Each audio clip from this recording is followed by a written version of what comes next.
Oh Yesus, tahu bila ku bila beban berat menindih, Dia mengerti tiap kedukaan, Dia mengerti karena kasih. Salam saudara-saudariku yang dikasihi Tuhan, apa kabar semua? Semoga kita dalam keadaan sehat walafiat.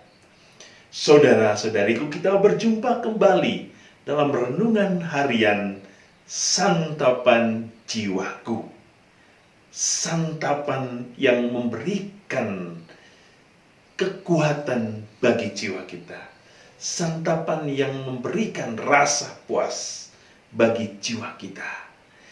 Maka hari ini saya mengundang saudara-saudari untuk bersama saya kita mendengarkan firman Tuhan dan kita mau merenungkan firman itu dalam hidup kita sehingga firman Tuhan benar-benar memberikan satu inspirasi kehidupan baru bagi kita untuk tetap mencintai Allah dan mencintai Allah dalam diri sesama kita.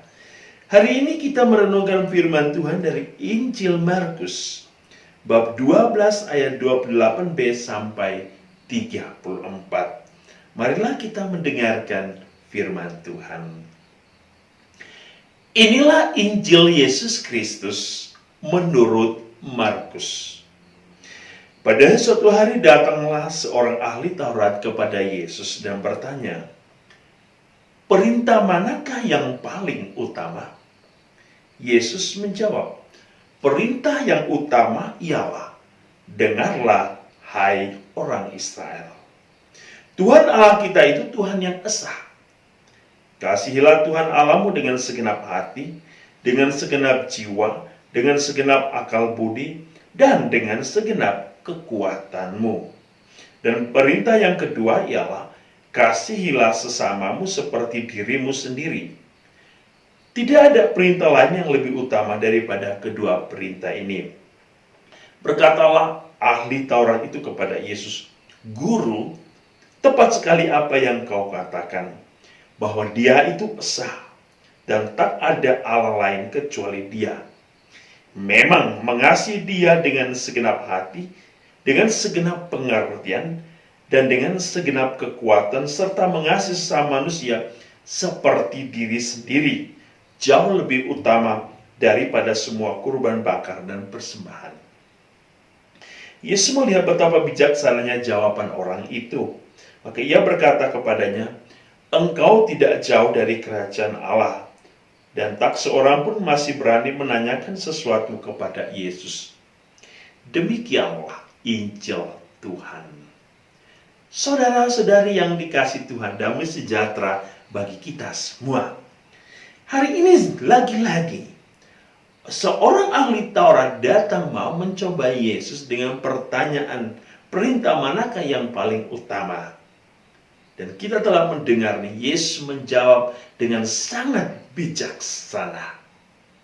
Saudara-saudari yang dikasihi Tuhan, kalau kita membaca kitab suci dalam perjanjian lama, ada satu hukum yang senantiasa menjadi perhatian penting, yang selalu menjadi sapaan Tuhan kepada umat Israel. Hukum itu ialah mendengarkan. Kalau kita membaca dengan seksama, dengan baik, dengan teliti, Allah selalu memulai dengan kata, "Dengarlah hai Israel."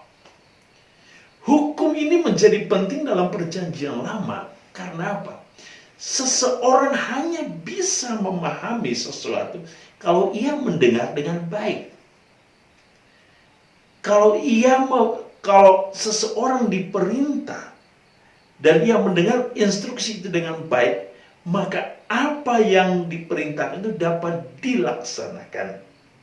Tetapi kalau orang tidak mendengarkan dengan baik, Bahkan ada istilah dalam kehidupan kita sehari-hari, dengar telinga kiri, keluar telinga kanan. Artinya apa? Bolong. Orang itu tidak masuk, apa yang ia dengar tidak masuk ke dalam dirinya. Dengar itu penting. Maka kalau orang menjadi tuli terhadap sesuatu, maka ia tidak bisa mengerti apa yang seseorang atau Allah inginkan dalam hidup. Dan kita mendengar juga dalam perjanjian baru, satu hukum baru yang dibawa oleh Yesus adalah hukum kasih. Kasih Allah dan kasih sesama. Vertikal dan horizontal itu adalah gambaran salib. Salib menggambarkan hubungan kasih antara manusia dengan Allah dan manusia dengan sesamanya. Dan kalau kita mendengar Injil hari ini sungguh luar biasa. Hukum pertama adalah mengasihi Allah. Dan mengasihi Allah itu tidak bisa setengah-setengah. Segenap hati, segenap jiwa, segenap akal budi, segenap kekuatan. Ini mencakup seluruh kehidupan seseorang. Artinya mencintai Allah itu harus 100%. Dengan mencintai Allah, seseorang bisa memahami bagaimana Allah itu dalam hidup kita. Sehingga ketika ia berhadapan, ia berjumpa, ia berrelasi dengan sesama, ia tidak melihat diri seseorang hanyalah manusia, tetapi ada gambaran Allah dalam diri sesama. Maka hukum yang kedua adalah mengasihi sesama. Ingat bahwa sesama kita itu adalah karya Allah, gambaran Allah, rupa Allah. Maka benar yang dikatakan oleh Yesus, jikalau engkau mengatakan engkau mencintai Tuhan, tetapi engkau membenci salah seorang dari saudaraku, maka engkau adalah seorang pendusta. Perwujudan dari pemahaman cinta kita kepada Allah itu harus dinyatakan dalam kehidupan yang nyata, yaitu dengan orang-orang yang ada di sekitar kita, dengan sesama teristimewa manusia yang lain. Bagaimana kita bisa mencintai Allah tetapi kita membenci saudara kita?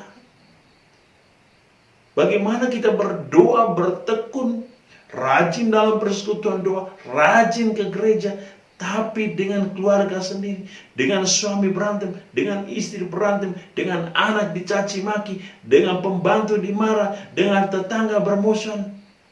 Apa makna dari cinta kita? Apa makna dari segala sesuatu? Maka hari ini Injil mengatakan kasih itu jauh lebih penting daripada semua korban bakaran dan persembahan. Percuma kalau kita mempersembahkan pujian-pujian kita, doa kita, dan segala macam pengorbanan kita kepada Allah, tapi kita tidak mampu menunjukkan kasih itu di dalam diri kita kepada sesama. Oleh karena itu Yesus hari ini mengingatkan kita, ketika ia mengatakan engkau tidak jauh dari kerajaan Allah, itu Yesus berbicara tentang kasih. Bahwa setiap orang yang mau wujud nyatakan kasihnya kepada Allah dalam diri sesama, ia sesungguhnya sudah berada di taman cinta Allah, yaitu kerajaan surga. Maka marilah saudara-saudari, mencintai Allah 100% berarti mewujudkan cinta Allah yang 100% itu dalam kehidupan sesama kita. Karena sesama kita adalah gambaran Allah yang hadir dalam hidup kita. Semoga kita terus mencintai, kita terus menghargai, terus menghormati satu sama lain. Seperti kita telah mencintai Allah yang telah memberikan kita kehidupan kepada kita dan segala cintanya yang menyelamatkan kita. Tuhan memberkati.